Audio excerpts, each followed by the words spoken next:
Welcome back to Day of Giving, where we are joined by Marcone, Pessoa of men's track and field. Tell us a little bit why you chose Marymount and your major. So my major is criminal justice, and I chose Marymount exactly for that reason. Since we're so close to Washington, D.C., I felt like it was a perfect area for me to really expand on my major. And I also can't say that I didn't come here for the track team, because when I talked to Coach Morrow, he made the track team seem like it was the place to be, and he really convinced me to come here. Anything you like in particular so far, and how is your track season kind of going? So we haven't really started track season yet. We start practicing at the end of this month. But last year, I think I had a really good season. I was able to get second place in both long and triple jump at conference, and I was able to go to regionals, which was a really big accomplishment for me, especially coming in as a freshman and not really knowing where I fit in with the team. Yeah, that's awesome.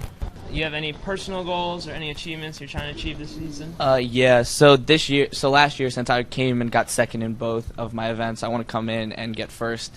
I think that's a really big thing for me, and I want to be one of the 7-meter jumpers in the state of Virginia, because there's not a lot of us in D3 right now. And again, I want to help the team try to win our first conference championship, because I know that's a big goal, not only for the guys team, but also our girls team and both of our coaches.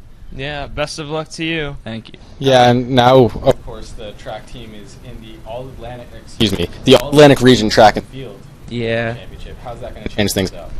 It's a better region, thankfully. Last year when we went, it was still a really competitive region, but I think with our new region, we're really going to have to work harder and really focus on being the best we could be during the entire season for us to be able to get our tickets to regionals.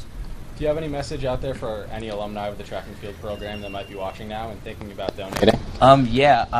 Your donations would be wonderful for us, because if you're one of our old alumni, you know that we don't have a track on campus yet, and I know that's a big goal for our track team with all the fundraising money we will get, because right now our commutes to go from practice to practice and doing all of that, it's a hassle. So just having a track on campus, not only would it help us for practices, but also when we get recruits coming in, saying that we have a track on campus would always be a good deal breaker.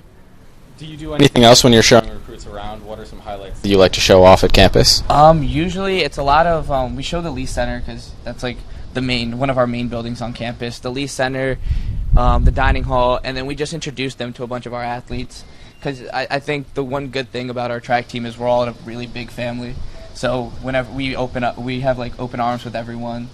So I think the more they get to meet us, the more they fall in love with the program, because not only it's a good program, but also the people in it. All right. Thank you so much for joining us, Marcone. Thank you for having me. Yeah, thank you for joining us for this Day of Giving. All day we've met so many amazing people, learned about their stories here at Marymount.